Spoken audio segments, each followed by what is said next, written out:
moving on with more of the reveal, the marketplace beta. There's not too much to really go on about this because they kept it pretty hush-hush, but just the idea of what the marketplace could be. This is a topic that we had on many weeks ago about what it could look like if you bring sort of skins in the skin market of like Counter-Strike in towards Siege.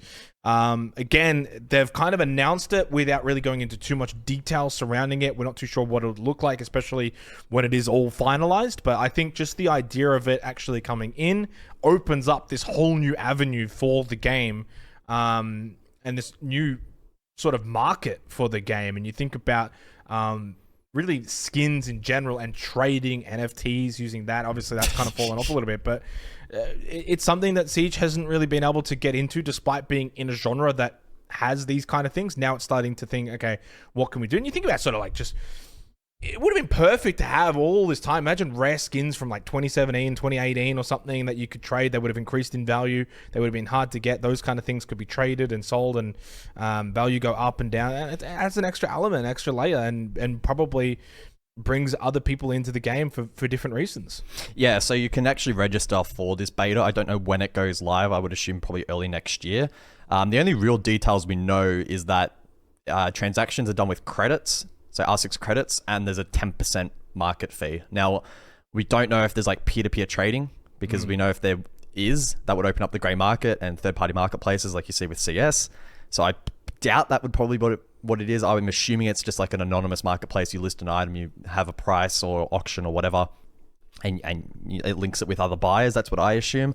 There's also a lot of discussion about what is and isn't tradable. That the rumors and the leaks seem to suggest that items bought with cash are not tradable because they were open to exploits and like dupe glitches, whereas items that were bought with credits will be tradable. There's also rumors about whether or not you can trade like old esports items, perhaps because of like the share agreements and the pilot program agreements. Maybe you can't. I really hope you can, because there's a lot of like OG pro items that I want, like the pentaskin and like shit like that. So hopefully.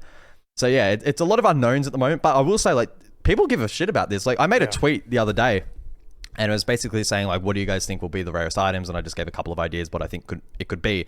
That tweet, as of recording, I posted 22 hours ago. It's at to 93,000 views and has like 600 likes, which for a small Twitter account like mine is pretty wild. And like heaps of people commenting about like the stuff they want to buy and like what they're happy to sell, and like everyone getting excited that they'll be millionaires and all of this shit. Like this seems to be pretty exciting for the community. It's also on desktop, so like it doesn't gatekeep anyone. If you have a computer, if you have a computer and you play a console, you can get onto it. So I think it's super exciting. I just hope the implementation is good. Like if they make some dog shit system where it's like FIFA price ranges and shit like that to like really lock it down, I don't think it's going to get as much as it could. I really hope they go back and fix these items that may not be sellable to make them sellable, because like a 10% cut, Ubisoft, mate, you are going to make trillions off this. But it's credits for credits, right? Am I wrong? That's Can you pull out for real money? Like so as it's been explained, I believe it's just credits for credits, and there's no real money. Like I said though, if there's direct peer-to-peer trading with friends, which a developer actually kind of talked a little bit about, but again, it was very cloudy.